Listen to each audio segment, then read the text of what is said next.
Hi all, my name is Erica Plemons and I'm a senior economist with Bright MLS. The real estate market changes as summer wraps up and school begins.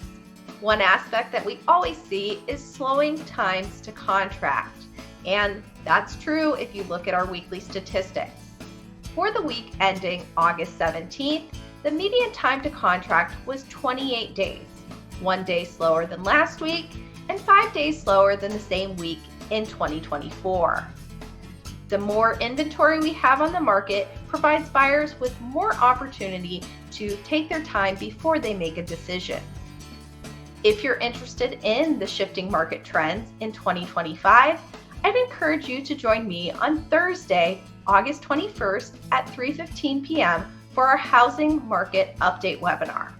This happens each month, and we dive into the details of how 2025 differs from 2024 and other past years. You can register for the webinar on the Bright website under the training menu.